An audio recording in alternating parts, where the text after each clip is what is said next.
Welcome back. Hit that like button, subscribe. We're going to kick this thing out today with Trump versus Elijah Cummings.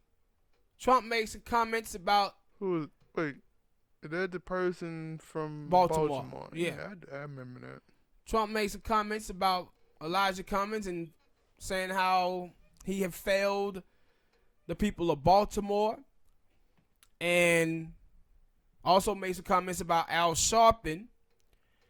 And I'm sorry to tell y'all this, but even though a person can be a horrible human being and a racist, everything that they say is not false. It's not false. What he said was incomplete about Elijah Cummings, but the black politicians of the United States of America have failed the black community. Let's just be honest about that. I only know about Baltimore from the TV show The Wire, and if that's what goes on in Baltimore, then... But you just watch. Like I said before, we just covered not too long ago where their mayor had to resign. Yeah, I do remember that. Had to resign. And you see this type of stuff in Baltimore all the time.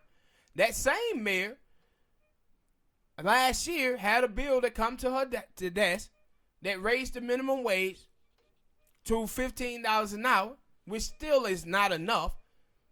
But she shot that bill down. They have hurted Baltimore. Baltimore, and not just Baltimore, but all around the United States of America. You have African American women without single black mothers is worth $5. The black middle class is on schedule to have 0% of the wealth and 0% of the land by 2053.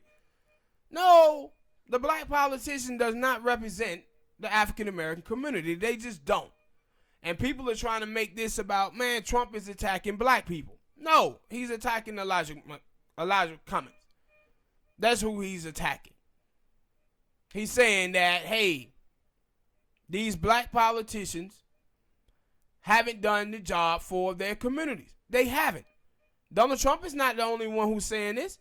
There's many African Americans who done woke up to this too. They say, no, these people are not doing the job for our community. And they're not. You'll hear these folks out here talking about immigration way more than you will hear them talk about anything pertaining to the African American community. The only time they talk about the African American community is when they pointing. Somebody gets shot. No, not even that. It's all about using African Americans to come out and vote. They don't ever talk about African American issues. They only talk about racism pertaining to the Republican Party. And when you talk about getting shot, black people getting shot, where was the policies? Where was the policies that they was trying to usher in? I mean that. I don't know if I told you about the WikiLeaks things in 2016 where John Podesta and the other Democrats in WikiLeaks were telling the Democratic candidates Hillary Clinton to not talk about policies for Black Lives Matter. Maybe. This is what they was telling them. They telling them don't talk about issues pertaining to black people.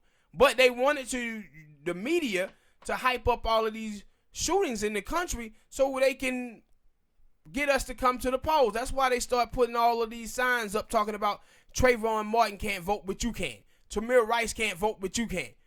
Since Trump got elected, you ain't seen none of these rallies like this going on. You ain't seen none of the media attention going on. But what you have had in the last 3 years is 356 black men get shot by police on average. The last 3 years. You ain't seen none of these rallies. Because the reason why they did it was to herd us to the Democratic Party so we can vote. And when we didn't do that, they said, let's go on to something else. So now, Trump comes out and he makes these statements, and everybody wants to say, oh, he's attacking black people. No, it's Elijah Cummings. He's saying Baltimore have problems there, and it need help. And it does need help. And the people in Baltimore have been saying this forever, that it needs help there. And they just haven't gotten it from the Democratic Party. They just haven't. And people are trying to get away from that to just make this about race, that he's attacking a black man. But the stuff that he's saying about that black man, it happens to be true. Like when you talk about right now up in New York, right? It's a young Latino chick up there running for office. And she far left. And on election night, they announced and said she won the race. But then they come in and they throw the New York machine up there, throw out some ballots. So this other woman, they were trying to get her to be the winner. Now you had Gregory Meeks going up there the other day, crowning her the victor. When all of the stuff that's supposed to happen, the process haven't been completed, but he announced them. What you see constantly from the Congressional Black Caucus in this country is they always protect the establishment. When you watch Joe Biden and all the problems that Joe Biden have had with African Americans, with talking about working with the segregationists and all of this stuff, you see who come out and protect him. John Lewis. You see the Congressional Black Caucus sitting up there talking about we could envision a ticket with Joe Biden as the head and Kamala Harris as the VP. With this young lady that I just mentioned, they always is out there protecting the establishment. And anytime black politicians are working with the establishment, bro, they are screwing over the African American community. And I'm going to talk about that a little bit later with another topic. But he wasn't lying. And when he said Al Sharpton is a con man, he was right. Let's talk about Al Sharpton a little bit, shall we? In the 1970s, old crooked J. Edgar Hoover got caught by the Italian Mafia. See, the Italian Mafia would wiretap bathrooms and booths in their clubs. So they would get celebrities and other people saying incriminating stuff about themselves there. Go ahead. But get them to say incriminating stuff about themselves, and then they would use it to extort them. So J. Edgar Hoover was up there at a club with his boyfriend. People didn't know he was gay, but they caught him having sex with his boyfriend in one of the bathrooms. Now, at the time, the media in this country was talking about the Italian Mafia. The Italian Mafia wanted the heat off of them. So they extorted J. Edgar Hoover to get him to start talking about the Black Panthers and making Black Panthers out to be a terrorist group. If you go back and look at any of this stuff with J. Edgar Hoover, he never would ever say that it really was an Italian Mafia. And the reason why is because he was being extorted. Now, ladies and gentlemen, Al Sharpton was working for that same Italian Mafia. And in the 1970s, Al Sharpton was running around the country with James Brown. So he had access to all of these other black celebrities, and he would shift those people over to the Mafia. So they could go to these clubs and they can extort them. Then Al Sharpton started selling drugs for the Italian Mafia, and he got caught. And once he got caught, they asked him to put on a wire to go undercover and snitch on the Italian Mafia. And he was an informant for the Mafia. Now you can go watch videos and look this up. You will see videos of Al Sharpton is a snitch and just read about it. He is a snitch. That's what he is. But he also is a con man too. Now, as you guys know, we just got through talking about in this country, the Central Park 5. I think the Central Park 5 happened in 88, 89. Al Sharpton used to go to all the fights, like Trump said, with him and Don King. If you know anything about Don King has been a hard-down Republican his whole life. If you want to know how dirty he is, ask Mike Tyson, because he can tell you. He can tell you. Now, he used to hang out with him all through the 80s. Now, you guys all know that Donald Trump put out that big page in the newspaper being hella racist towards the Central Park 5. Guess what? Al Sharpton was still hanging with him in the 90s. You can go back to 2004. You can see Al Sharpton still hanging out with him. And like Trump said, he used to ask me for a whole lot of favors. Yeah, because he was a con man. And see, when he did the thing in this with the Italian mafia, he tried to say, well, man, I was doing what I was doing to protect my community because the Italian mafia were flooding drugs into the black community. Yeah, but you was working with them until you got caught. You was there right there with them flooding drugs into the black community until you got caught. That's what you was doing. Let's be honest about this. And you were flooding those black celebrities to their clubs so the Italian mafia couldn't extort those people. Now let's talk about the other con with Al Sharpton. See, what you do in America when you trying to get yourself closer to white capital is you get a group of people and you exploit those people's pains and they struggle. You make those people believe that you're fighting for them. But who you really fighting for is yourself.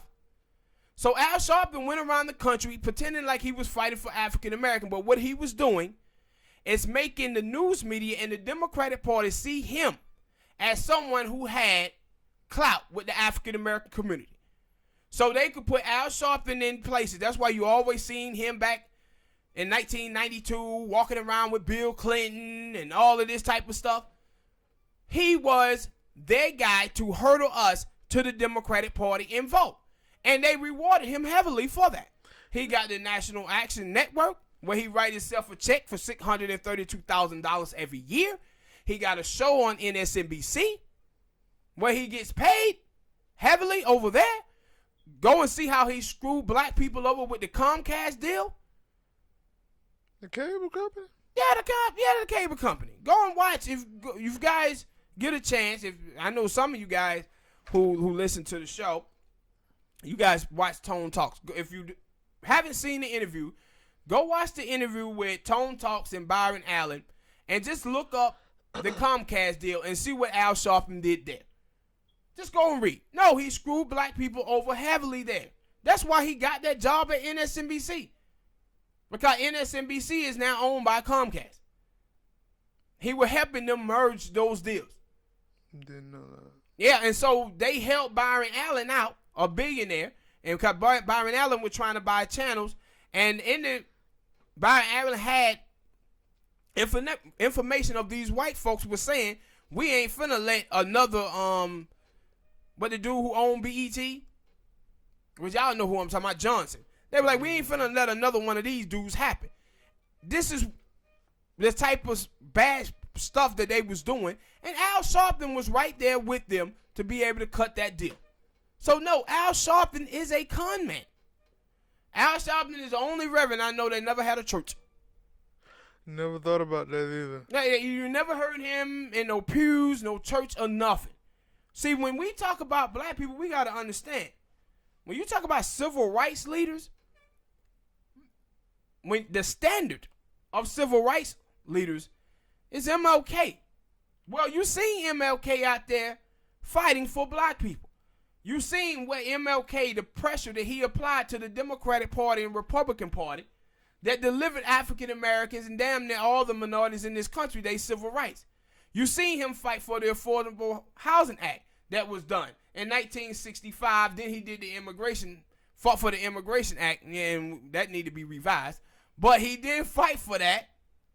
But, so you seen things that we as African American got from his leadership, of him being a civil rights leader. You can't tell us nothing that Al Sharpton didn't deliver. Why? Because that's not why he was doing it. This is the same thing with Elisa Garza, DeRay McKesson, and the people of Black Lives Matter. Those people were doing the stuff that they was doing to get themselves closer to white capital. The same way that Al Sharpton was. George Soros poured in over $100 million to the Black Lives Matter people to try to rally us to the polls in 2016. And since that happened, we didn't go out and vote like that, you ain't seen none of these Black Lives Matter rallies. You have now Elisa Garza out there attacking black men, the same men who she was telling you she was fighting for in 2016. She's out there now saying that black men are the reason why Donald Trump won the election. To these crazy people, somehow 13% is more than 87%. Because 87% of African-American men voted for Hillary Clinton, and only 13% voted for Donald Trump. While you have 54% of white women voted for Donald Trump, and you ain't hear none of these feminist broads talk about white women voting for Trump, but they blaming black men for it.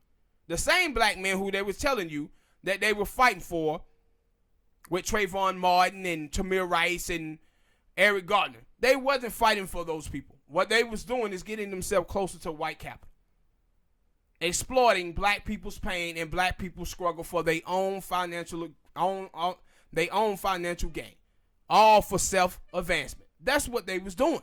And Al Sharpton done that whole thing. And he been playing black people like a fiddle for over 30 years doing this. But no push on the Republican Party or the Democratic Party. And like I told you guys before, Al Sharpton weeks ago told, oh, you know what? The politician can go a long way by coming and talking to guys like us. See, he knows why he has the position that he has. He knows that he is a dude who played crown maker with the black community. That if those politicians see themselves with me, then we will give black people the okay that it's okay for them to vote for them. That's what Al Sharpton's job is. That's why he gets paid. That's why the Democratic Party has him around, and that's why MSNBC has him around. And like Trump said, he's a comment. Yeah, he is a comment. And with these Congressional Black Caucus and all of these people, bro, in the country, they haven't been representing African American. They never have. They never have. And people just need to be honest about that, bro. All right, people. Hit that like button, subscribe. Next topic. Now, we had the debate last night. And after the debate, though, you had Claire McCaskill on MSNBC. Who's that? She, former senator of Missouri. She was one of the people who had endorsed Barack Obama in 2008. A little blonde-haired chick. I remember you know who it is. You had at one time you said she was Hillary Clinton twin because both of them got them big ass heads. I show it to you later on. But she was on MSNBC, and during the debate last night, they kind of set the debate up great, and you can see what Jake Tapper was doing, and I'm going to talk about that next topic. But she, after the debate, the centrists in the debate got their ass whooped last night by Elizabeth Warren, Marianne Williamson, and Bernie Sanders. Got their ass handed to them. So she's on TV last night and she's saying, well, people in the Midwest, they don't like free stuff. Now, when I tell you guys a couple of videos back that Nancy Pelosi is a white moderate, this is what Claire McCaskill is a white moderate. And I told you about Dr. King when he said the biggest obstacle in the way of the freedom of the Negro is the white moderate, even more so than the Ku Klux Klan. When she tell you that people in the Midwest don't like free stuff, what she's telling you is that white people don't like black people getting free stuff. But you ain't see none of those white people who got all the trillions of dollars and millions of acres of land in the 1930s to 1965 coming back giving none of that stuff back that they got. Yeah, because everybody loves free stuff. Yeah, but they don't want blacks to get it. See, this is the old tax and spend liberals going to give your hard-earned money to these undeserving blacks and Latinos. And this is why with African Americans, when you have the Congressional Black Caucus that are pushing for the establishment in the status quo. The status quo in this country is African American, Mexicans, and Puerto Ricans being the permanent underclass. And this is what Claire McCaskill is telling you when she tell you that the people in the Midwest don't like free stuff. She's telling you, no, white people don't want stuff going to black people and Mexican people. This is the same thing that she said in an interview last year when she did an interview with, I think it was, could have been MSNBC with somebody, but the Young Turks, they had played it. And on this thing, they asked her, do you think that the Democrats can win in 2020? And she said, yeah. if they don't elect somebody like Bernie Sanders or Alexander Cortez. Because you know what's going to happen. People are going to say, oh, they take it from us again to give to them. No, she's talking about white people. And this is why black people, if you're going to vote, you should not be touching people like Joe Biden, Kamala Harris, or these other white moderates or centrists, people like Tom Delaney that was in their debate. Because this is who these people represent. They telling you. They out there asking for y'all vote by telling you how racist the Republicans are. But they telling you they respond and they work for the racist white people who don't want black people to get anything. That's what Clyde McCaskill is telling you guys. Exactly what they telling you. And old Pete Buttigieg, whatever his name is, he said something fantastic last night in the debate. And he said, you know what? It doesn't matter whether you run a centrist or a leftist. The Republican going to call us socialists anyway. Yes. Obama was out there with his centrist behind in 2008. They called him a socialist anyway. Now, Obama did have some policy that was socialist-like, would want to raise taxes on rich people that made over $250,000. And in the beginning, Obama used to talk about universal health care, and then he stopped. But black people better start understanding in this country what it means to be a white moderate. They better start understanding that. Because white moderates do not work on the behalf of black people. I said this country, white people in this country have 90% of the wealth and 96% of the land, and they got that for a reason. They got that for a reason. Now, how the hell could the Democratic Party be representing people of color? And I don't even like that term. But how could they be representing people of color and those are the NIMs? Well, people of color in this country got 10% of the wealth and 4% of the land. It sounds like both political parties are working for one group. And they ain't even working for all white people neither. If you look at the numbers with white people, it's more poor white people in America than it is black people. But the right wing get trick white people to vote against their own interests. And then you have, the vote against their own interests. And then you have the Boule blacks, the Congressional Black Caucus, the Latino caucus, and then black people and Latino people in the media that hurl up African Americans and Latinos to vote against their own interests by using accountability politics and identity politics. And representation. Yeah, and representation, a black face in a high place. Don't matter whether it's a disaster like that little moron Charlemagne the God. I don't know if y'all seen that fool out there talking about, yo, Kamala Harris is one of the best prosecutors in the country. What? Boy, sit down somewhere, man. Sit down. But this is what Clyde McCaskill is. And that's what centrist Democrats are too. They ask black people to sacrifice their issues and things pertaining to their life or having a black agenda so they can win an election. But every time they win, you lose, black people. Like I told you before. Over the last 50 years since 1964, you own as many homes in the United States of America today as you did in 1964 when discrimination was legal. And you have made zero economic gain in this country in 50 years. And the reason why you've been voting for people like Clyde McCaskill. And that needs to stop. All right, people. Hit that like button, subscribe. Next topic. We talk about the debate last night. If you watch the way that CNN chose to set up this debate, it was a debate to try to destroy the leftists. The two leftists in the debate was Bernie Sanders and Elizabeth Warren. So they put Delaney in there, they put Klobuchar in there, and Tim Ryan, and then Jake Tapper was the instigator.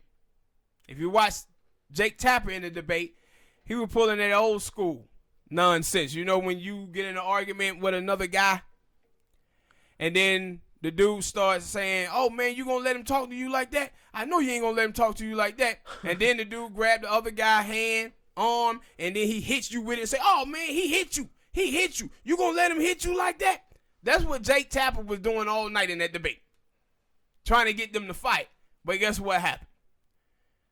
Bernie Sanders was selling wolf tickets. Huh? Somebody was selling wolf tickets. No, they tried, but Elizabeth Warren and Bernie Sanders tore their ass up last night. Delaney, he was up there doing all his yang, and Elizabeth Warren told him, man, you know what's ridiculous? That you do all this hard work and to run for president just to come and tell Americans what we can't do and shouldn't do. Yeah. What are you running for president for if your whole thing is telling Americans what they can't do? And like I said before, you can tell Americans that we shouldn't do something, but you can't tell Americans that we can't do something. What separates Americans from the rest of the world is that Americans believe in the impossible. You got to be a little bit crazy to be an American, because Americans believe they can do anything. Americans are Americans. They're not Americans. I was just going to say that. So they be sitting up here with this nonsense repeatedly, and they kept trying to attack Bernie and Elizabeth Warren. But what was great last night when Tim Ryan started trying to tell Bernie that, Bernie, you can't say that this is going to happen and that can happen. Bernie said, yes, I can, because I wrote the goddamn bill. Yeah, how do you going to tell Bernie Sanders what's in his own goddamn bill? He wrote the damn bill. And so the whole hang up on healthcare is, hey, people want to keep their doctors. And it's like, you can still go see your doctor and talk to your doctor if you have that friendly relationship with your doctor, that you like him that much. But you're talking about free healthcare. You're talking about healthcare where everybody can get healthcare and everybody can be, taken care of. So parents don't have to worry about going into bankruptcy and family members dying of diseases that are easily curable. And we're talking about being hung up on whether or not you can still have a relationship with the doctor that you had. They all come from the same education. They all can do the same jobs. To allow this to be the hang up is ridiculous to me. So Jake Tapper,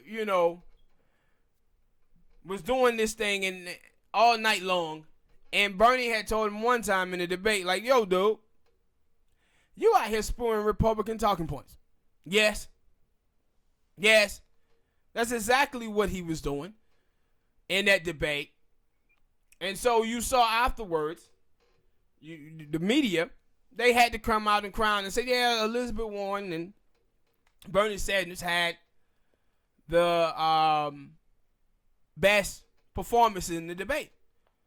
And the reason why they did is because it was set up to try to crush them. That's why, but they end up shining because they was going in on them the way that they were. And Delaney, I don't know what the hell his thing is. I just don't. I don't get it. But you watch when you watch the Democratic Party, right? You see that these people in this party that's running right now, the leftists in this race, they doing whatever they can to try to destroy them. Not just destroy them now. They trying to destroy them going forward with Trump. The thing is, people ain't talking about these moderates and these centrists. These people rather have Donald Trump president than have Bernie Sanders or Elizabeth Warren be president. And that is obvious. Donnie Deutsch said this a while back when he was like, if it's between Trump and Bernie, I'm taking Trump.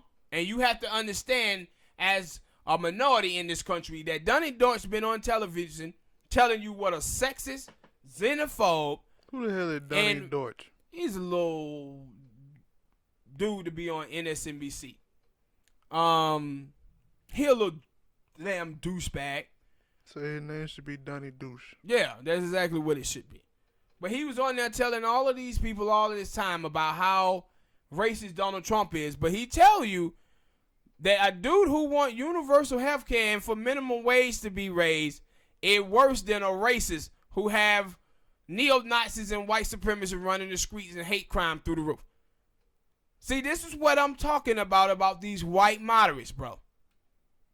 And minorities have to stop voting for these people.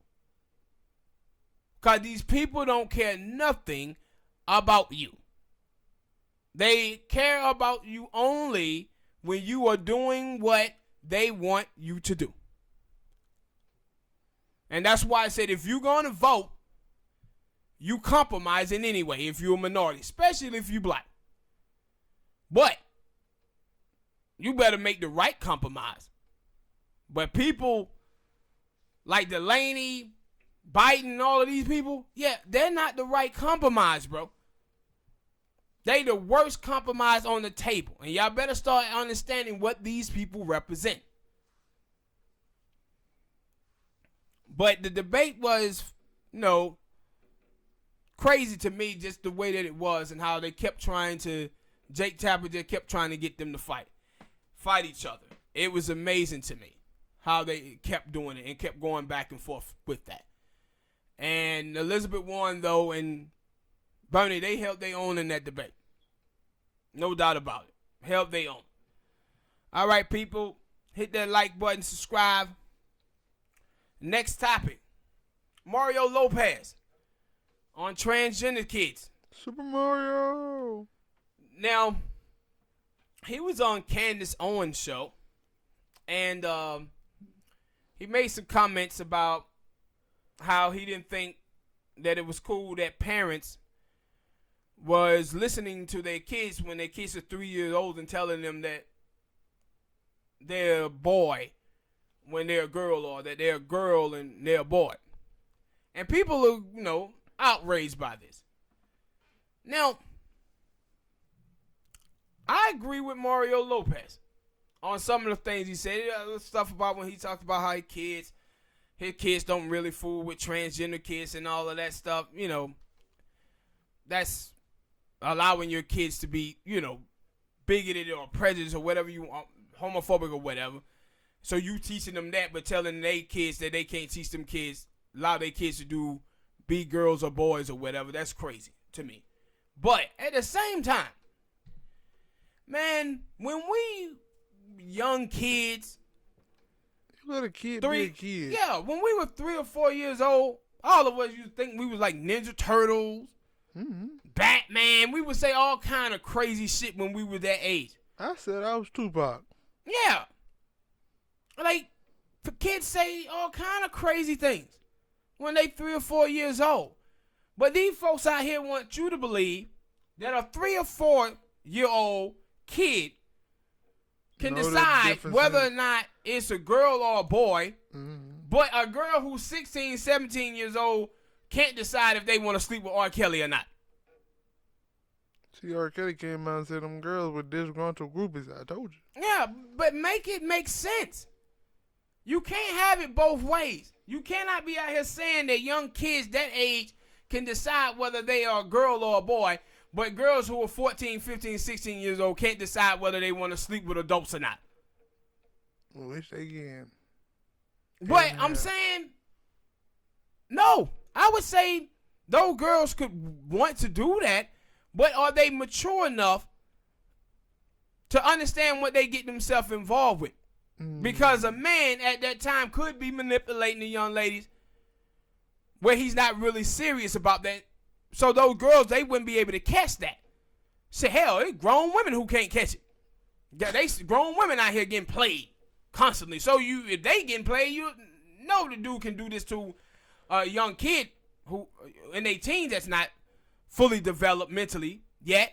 But the thing is, to be saying that a 3 or 4 year old can decide their identity or their sexual orientation at 3 or 4 years old is insanity. And people think that if you split those two up, like they ain't saying that they want to have sex with this person. They just saying that they a boy or a girl. Stop it. This is the reason. And when you watch this stuff, you just say, who the hell raised these people? Because all of us out there know it was a point in time where if you was a little boy, right?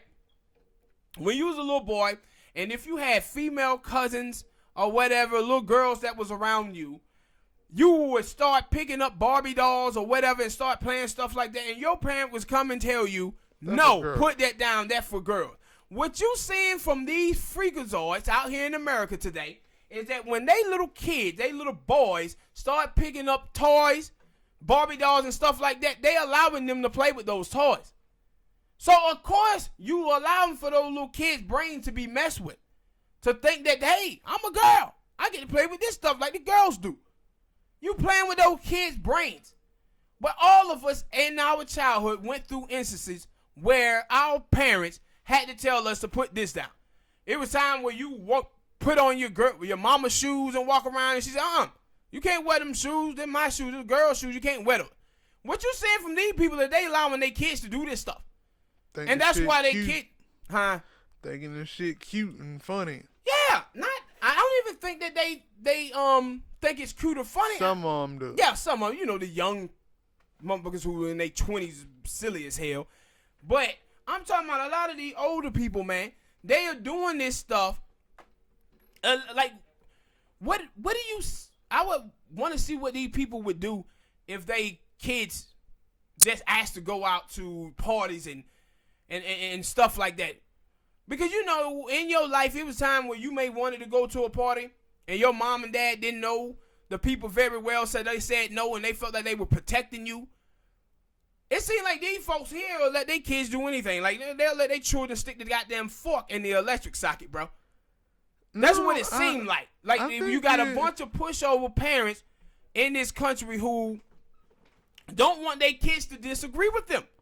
No, I kind of feel like they are doing it overly of trying to say that they are acceptance of gay people, transgender, and you ain't gotta do, like, for me, you ain't gotta do that. You ain't gotta come out here and say, yo, my 3-year-old want to put on a dress and say, if it's a boy, my 3-year-old is a boy and he say he a girl, and so I let him put on a dress. You ain't gotta say, yo, I'm a acceptance of that. You just got, like, that's how I feel.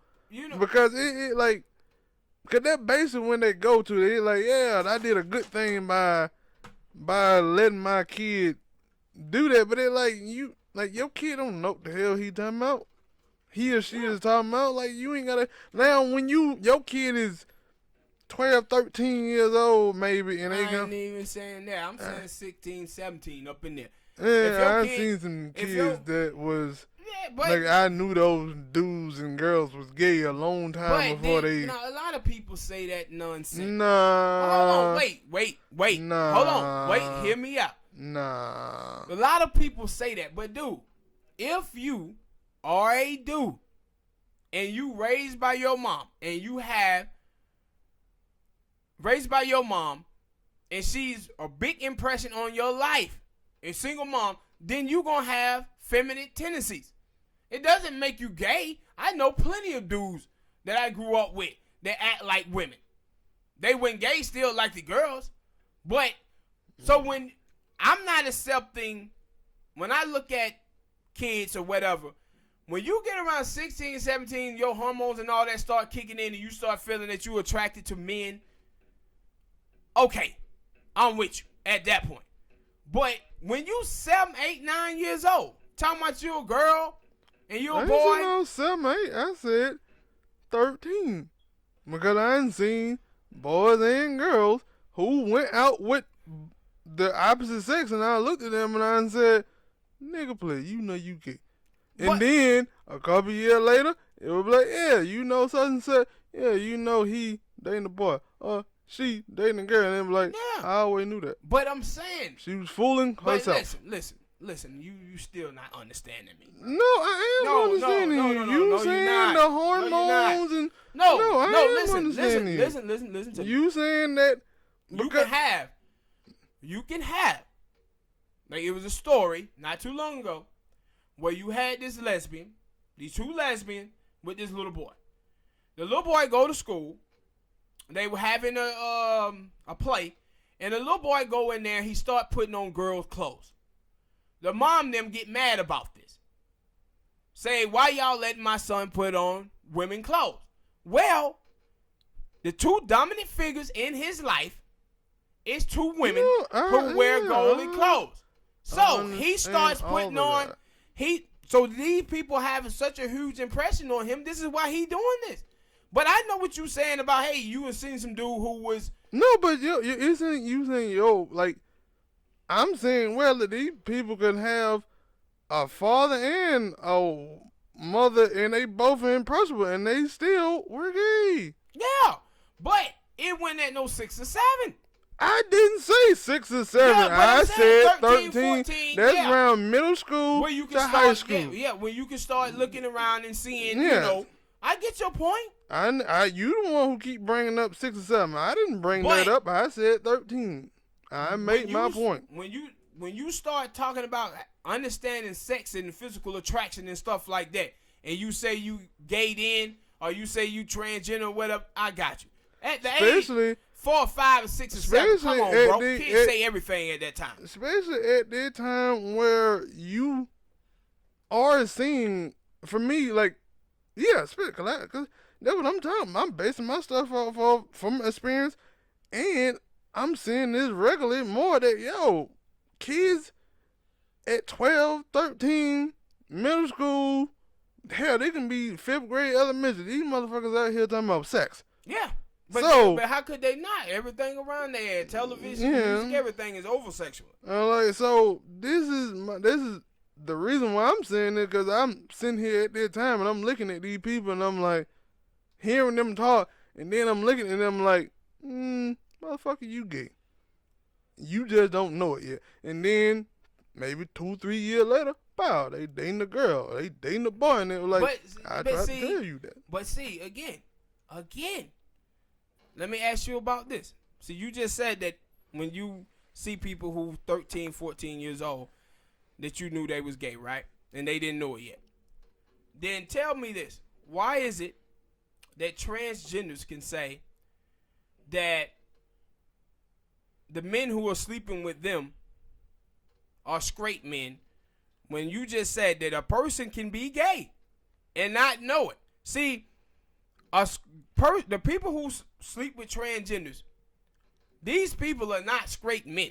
I don't know any straight man who will sleep with a transgender or a gay dude. Dudes who was in the closet the whole time. If you go niggas are pansexual, bisexual. No. No. These are dudes who are in the closet.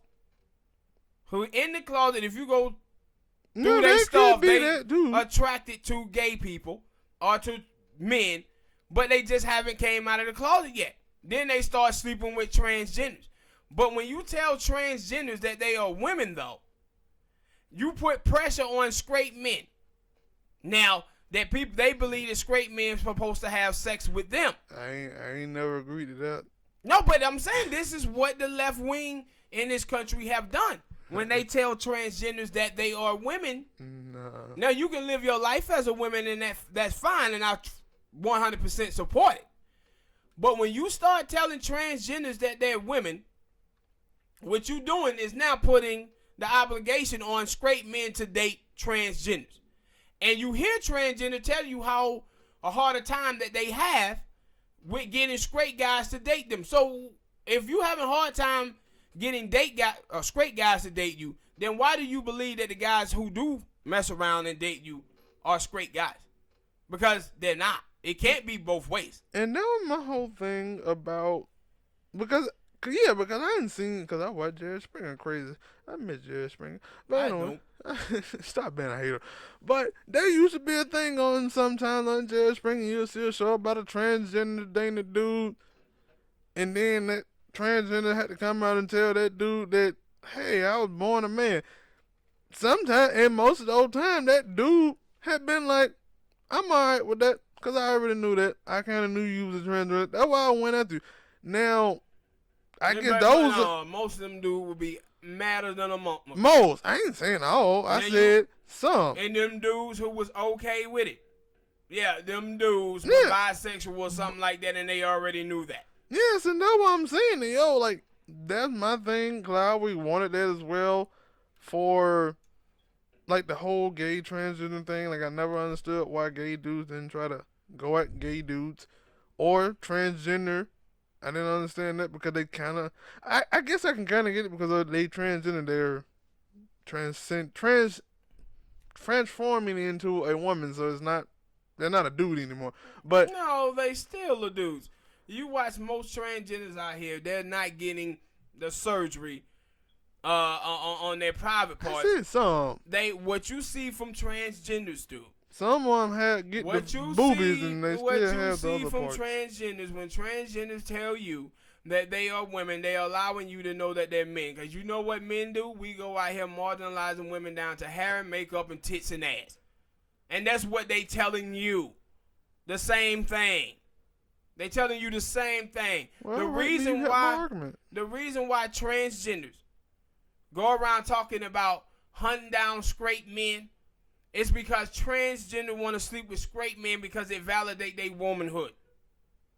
It makes them feel more like a woman if they were sleeping with straight men. That's why they do that. This ain't no different from black people who are upper middle class that go around here trying to be the model minority and have respectable politics in white spaces. They seek white validation and white acceptance. And that's what transgenders seek as well from straight males. And this is why you see them out there trying to shame straight males when straight males are not attracted to them. Talking about straight males are being discriminatory toward transgenders. Well, we just fought for gay people to love who they want to love, but you telling me straight guys can't love who they want to love? There's a lot of shaming going on here, man. But they seek validation from straight men. They just do. And that's why they always say, oh, I'm attracted. But you see what happens, though, with transgenders. What happened with the White House? All of a sudden, when do you see straight women outing men who had sex with them? You don't see that. All of a sudden, they can switch back and tell you that they're a man when they need to out a man who no longer want to be with them. With the Dwight Howard, the transgender came out and said that Dwight Howard slept with them, right? Mm-hmm. When do you see straight women doing that? Only when they cheated. You don't see straight women coming out outing guys who slept with them. What you see is transgenders doing this. Well, if you're a woman, how can you be outing? But that also go to the conversation that we had about gay people. Celebrities mostly always want to have like a big grand opening of, hey, I'm gay, but straight people, you don't see straight people doing it. Which is supposed to be a normal thing. Being gay is supposed to be normal, man. But so it's different. I'm making a different point here. See, when Tiger, the rapper Tiger, was with the little girl, Kylie Jenner or whatever, right? Tiger was sleeping with transgenders on the side. When Tiger decided to leave those transgenders, what did they do? They all went on Twitter and started outing him. They didn't say that, hey, he was over here sleeping with a woman. They were outing him saying that he gay, he's sleeping with us. That all of a sudden they know that they men then. They know that they men then when they outing guys who's sleeping with them, but they want to tell you that they women though. Well, you don't see women outing people in that fame that you see transgender outing guys. You don't see that. They know they go back and forth choosing when they are women and when they are guys. This is why you see so many transgender that get killed in the United States of America. See, they live a very tough life. It's a very tough life for them. So, because it's hard for them to find partners because they seek out straight guys. So, who they end up sleeping with is guys who was in the closet or guys who are not sure of their sexuality. Look at Young Buck and his situation. See how the young lady come out and she out Young Buck? Why do you think she outed Young Buck? You think she didn't come out telling you, hey, Young Buck has a wife and he been sleeping with me, a woman. No, she come right out and tell you that she's a transgender. She lets you know that she was born a man. She does that for a reason. Because she have envy and spite in her heart because Young Buck would not be with her. That's why she did it. Same thing with Dwight Howard. Same thing with, you remember the boy Bobby Valentino? When he had been sleeping with them transgenders and they came out and outed him? No, they out these guys because those guys don't want to be with them. that them guys are unsure of their sexuality, a lot of them, and then they end up sleeping with transgenders in the darkness, and then when those guys don't want to be with them, they out them. But my whole point is, if you're a woman, then you don't out a guy like that. That guy just cheated or whatever, and you have a problem with him. But you don't go out and out him by saying that you're a transgender. You letting people know that he was over there sleeping with a dude. That's why they doing that. All right, people, hit that like button, subscribe. Next topic, Mariana Williamson last night touched on the subject of reparations, and I want to talk about this because it led to her being the most searched candidate in the race last night with her performance. But the reason why I want to talk about this is because I always tell you guys about representation. Now, last night, Don Lemon was the one who asked this question to her and to the other candidates about reparations. But I made a video about a month ago talking about the candidates that was chosen. When you watch Jose Diaz in that first debate, the first thing that come out of his mouth was about immigration. He represented for his people. But you also had Lester Holt on there.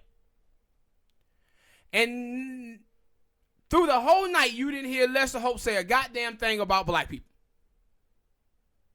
Not one thing about black people. He didn't talk about reparations. He didn't talk about black women mortality rates during pregnancy. He didn't talk about black poverty. Nothing. But Jose Diaz go right up there representing for Mexicans every single time. Every single time. And see, this is the problem when I see people like Charlamagne talk about, yo, I'm fighting for all black people. I want all black people. No, I'm not fighting for all black people because all black people ain't fighting for all black people. And that's why when you talk about journalism, we don't need more black bodies in Washington, D.C. or in the mainstream media. We need more black voices. So you seen Don Lemon out there when he throw that topic out there. That's what black journalists supposed to be doing. And dude was out there talking about, well, with Trump, we need more black people in the media to teach white people how to talk about this stuff. And I said, no. The problem is you got too many black people trying to be the model minority and have respectable politics. There's too many Lester Holtz in the media, man. And this young white lady, she was saying, you know, the reason why we don't have more people of color in the media is because white people in the media want black people to be more objective. And what they mean is, if for black people not to talk about black stuff or try to be moderate and stoke the line of the status quo. See, white people don't have to do that. They don't have to do that. They can go right on there and be white, moderate to conservative, and nobody see that as a problem. But if you have a black person in the media or a Latino person in the media and they talk about issues pertaining to their community, then white people see that as a problem. They see that as those people are not being objective. They're not practicing to being the model minority or having respectable politics surrounding us. Then So you see supposed to talk about then? What the white people talk about. This is what you see the Congressional Black Caucus is. The Congressional Black Caucus, if you listen to those people, man, they sound just like Nancy Pelosi and Chuck Schumer. Their politics is absolutely the same. They do not represent their communities. And this is the same thing that Donald Trump was pointing out about Elijah Cummings. That they don't fight for their communities. Only time they talk about race is when they thrusting it at the Republican Party for being racist. And the only reason they talk about it then is rally black people to the Democratic Party. See, right now, Bernie Sanders, he said, you know, any old blue won't do. Any old blue won't do. And what he's talking about is we cannot just be out here talking about beating Donald Trump. But if you see all of the black politicians, they done made all our problems, all black people problem, all Mexican, all white people problem, whatever in the country is just Donald Trump. No, people had these problems before Donald Trump came along. Racism was a problem before Donald Trump came along. But what they're doing is trying to aim black people just to be mad at Donald Trump. And you see that it's working. It's working. The media have worked at this angle. The black politicians have worked at this angle. The Latino politicians have leveraged this angle. Where you see Americans now saying, we're not concerned whether or not we agree with these candidates on policy. We just want somebody who can beat Donald Trump. This is why you live in a country today where 78% of Americans are living paycheck to paycheck. 50% of the middle class is on food stamps and Medicare. 50% of Americans don't have $400 for an emergency. And we got 42% of Americans that are a paycheck away from falling back into poverty. This is how we get here, where issues and policies now is taking the back door to who can beat the Republicans. And see, this is the thing I said about Dr. King a long time ago. The reason why Dr. King was so successful, him in the civil rights movement, is because these people was about policy.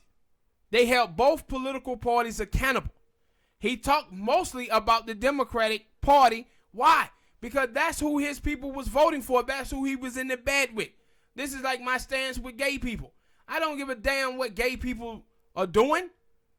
That's their damn business. I'm not sleeping with gay people. And that's the same way with African Americans. You got to understand, in 1960, it was only about 54% of African Americans that was really voting for the Democratic Party.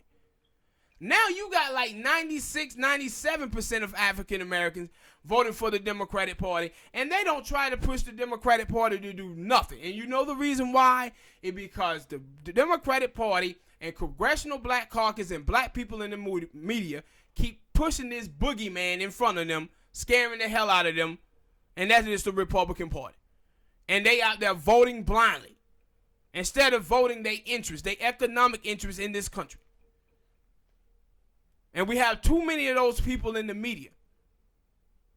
And that's why it was good to see Don Lemon ask that question about reparations to Mariana Williamson, and she was able to sit there and give a fantastic answer on that topic, even though her numbers is too low. Because I think she was talking like 800 million or something like that, when the number is anywhere from between 10 trillion to 17 trillion dollars. She's going to shortchange it. But she shortchanged it, but it's a start, right? That's how politics normally works. You had to start a conversation first to get it going. But the reason why I respected Don Lemon for talking about bringing the subject up, because the Democrats were just talking about a couple of weeks ago how they want this reparation thing to go away. They don't want to talk about it. So when I see Don Lemon comes in and he brings the topic up, I look at Lester Holt and say, why you didn't? Because I'm pretty sure you knew that the Democrats don't want to talk about this neither, and you played your respectable politics card and then bring it up in the debate. Didn't want to ruffle no feathers. Didn't want to ruffle no feathers, man. And that's why I said the truth of the matter is a lot of y'all black folks out there, y'all need a Me Too movement yourselves. Because y'all over in there code switching on y'all jobs, fighting for white validation, white acceptance, and fighting against white rejection. Y'all are hurting y'all people in this country, man. How the hell do these young black kids out here can dream about becoming a journalist or an astronaut or a doctor or a lawyer when they're not seeing themselves represented there? What they seeing is a bunch of black folks in whiteface. I mean, a bunch of white folks in blackface, excuse me. where they seeing that you identify culturally more with white people than you do your own. How can these young kids dream about doing something when they're not seeing themselves being represented there? Where the topics pertaining to their life doesn't get discussed. But you didn't see that from Jose Diaz. He go right up in there talking about his people and his issues. Right up in there. You see the Asian community. They suing Harvard University. Talking about their issues. You see even the caucus, the black immigrant caucus. They be out there steady fighting for their issues. But when it comes to African Americans, y'all cats out there stalling. Y'all out there talking about all the other people issues instead of people, your own people. And see, you have Cory Booker and Kamala Harris, both of them out there trying to claim their blackness, but both of them run away from the reparation issue that you got to have a damn white woman to sit up there and give the best answer on the issue. Kamala Harris out there talking about, no, I ain't gonna just do nothing for black people. Cory Booker out there with his nonsense. And see, black people, we didn't allow too many black politicians to get away with this. Where they push everybody else's issues, but black people issue take to the wayside. We didn't fought for enough people. When they were getting their ass whooped in the Civil War, black people was there to save this country. Our people then fought in every single war in the United States of America history. We fought for all the immigrants in 1965. That's why they was able to come to the country. It's because we fought for them to be able to come here to this country. It gets to a point now where we in this relationship with all these so-called coalitions in this country, but it's one-sided love out here, bro. If y'all gonna be in one-sided love in this relationship, y'all might well be at home masturbating. You might well be at home masturbating because that's what you doing anyway. Self-love. Because they ain't giving you anything in return. Minorities black people fought for every single group in this country, man. And we haven't gotten that. And putting Black Lives Matter in your damn hashtag, that is not enough. That is not enough. But when it comes to topics, when you go around and you look at the immigrant class in this country, from the writers in the media and stuff like that, you've seen a lot of these people coming out against reparations. Talking about we don't know if the government or should immigrants be able to pay for reparations. Man, y'all are not here if it's not for African Americans. And when you live in a country, you take on that country's problems and they future problems and they present.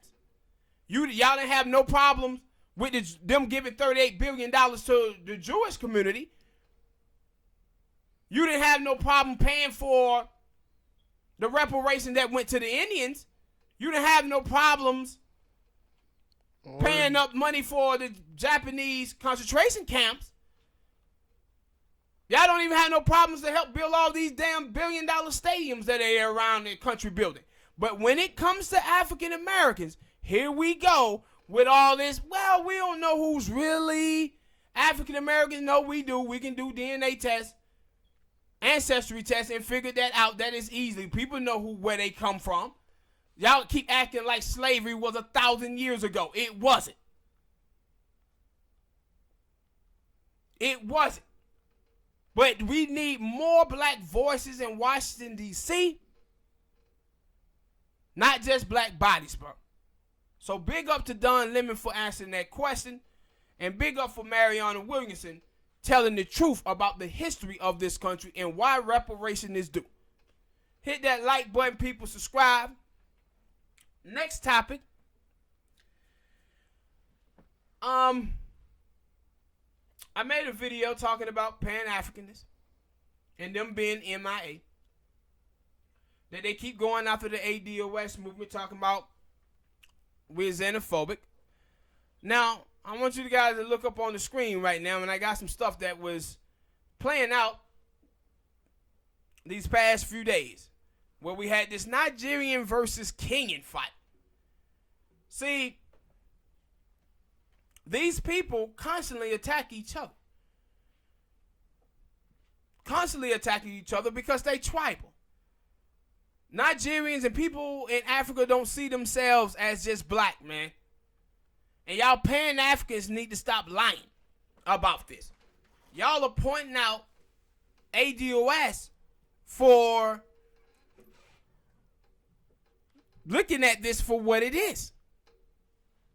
But I never see any of y'all on Twitter or YouTube talking about the type of things that I have up on the screen right now. But y'all will jump up in the mentions of ADOS talking about we being divisive. No, this right here is divisive. It's one thing that was swimming out there with this Nigerian versus Kenyan thing, where this Nigerian dude, he says, when Beyonce made the song Brown Skin, she wasn't talking about y'all women. She was talking about light-skinned black women, not you dark, burnt black women. And it were 4 Kenyan women who he was talking about. I don't know if y'all guys seen this, but it were 4 beautiful sisters.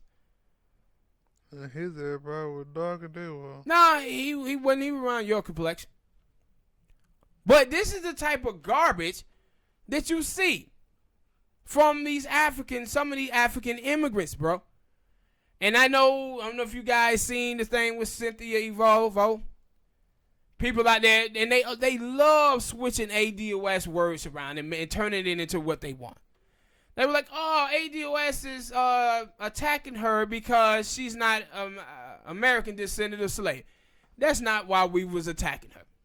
We was attacking her because that chick is anti-African American. She was out there chastising, dehumanizing, and stigmatizing African Americans. This is the same thing with Iris Iba. Now, Iris Iba, he tells you the truth. He tell you that he was a drifter, that he was over there in the UK, and the white folk was over there kicking his ass and wouldn't allow him to be in any movies. So he said, I knew I had to go to America to become a film star because, like most Africans over there, they do nothing to fight from the places that they live in. But see, here in the States, African Americans, we get it popping. We get it popping. We didn't fought Hollywood. We didn't fought the establishment. They do nothing. Because they too busy kissing white people's ass to hold white people accountable. So what he tells you is that, no, we decided to come here to America so we can benefit off of the hard work that African Americans have fought for. So Samuel L. Jackson had called out the little dude who was in that movie Get Out. So Iris Iba started talking about, I think he said black people was a goldfish and Africans was a lion or some shit like that. Ain't no black people moving to Africa to make no life for themselves there. You guys are coming here. Y'all are drifters, like a drifter who go through a town. He knows nothing about the politics of that town, knows nothing about the people, but he drains it of all of its resources. And then he skip on to the next town. So you see, with some of these people, though, some of them were claiming to be ADOS. Joy Reid was just doing that like a week or two ago. I don't know if you guys seen that. But you just see them and you see them scrambling around. Where these people, and like I said before, like 89% of African immigrants that come here say they have no clue about the experience of African Americans. And when you hear them talk on Twitter and stuff, you see that is fact. That is fact that they don't. And see, you Pan-Africanists, you guys are hurting them. You hurting the relationship between African Americans and Africans.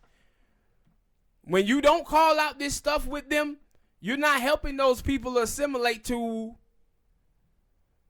African American ideals and stuff in this country. You're allowing those people, like I said, a lot of them vote Republican. A lot of them have a disdain and hatred toward African American, and you're not trying to fix that. And I do see other Africans and Caribbeans and Haitians out there. I see that though y'all brothers and sisters out there on Twitter and stuff talking about these things in the right way, but you got too many African Americans who out here living in Wakanda. They out here living the pipe dream of goddamn Killmonger. We ain't gonna be like, yo, we gonna get every black person around the world to come together when we can't even get black people here in the United States of America to come together.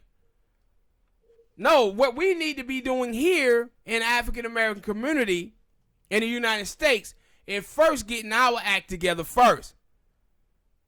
Then start talking about Africa and Haiti and all of these other places. But we gonna have y'all Pan-Africanists, y'all gonna have a much harder time trying to get Africans to all come together than you will trying to get white people to stop being racist. Because the stuff that's going on, the stuff that's on the screen right now, man, it was so much of this stuff that was going on this weekend in the last few days where you just seen that these people have contempt and a hatred for each other. Like I said before, what a lot of Africans are back home is what the Crips and Bloods are to our communities today. We as black people be sitting around here talking about black empowerment and being pro-black, and they sitting around here talking about Crips and Bloods fighting and shooting and killing each other every goddamn day. And no matter how much you talk to Crips and Bloods and stuff to try to pull their asses out of gangs, that tribalism or those two groups keep them there. And that's what you're seeing on the screen right now. And y'all are talking about, no, we gonna bring these people together. No, you can try. I'm not saying you shouldn't. But you better start first acknowledging the reality. And too many of y'all Pan-Africans out there, y'all are not. Y'all are not focusing on this at all. Y'all out here living in a pipe dream, bro. But these people hate each other. And the same way that they go at each other, the Nigerians, the Kenyans, and all of this stuff, this is the same way that a lot of these folks see us here in the States, bro. They see us the same way, bro. That's why you get all this Akata talk and using racist, white, anti-blackness tropes against us. Y'all gotta start acknowledging that if y'all want to see a healing process going on. But you can't just keep shooting at ADOS and saying that they wrong for bringing this up.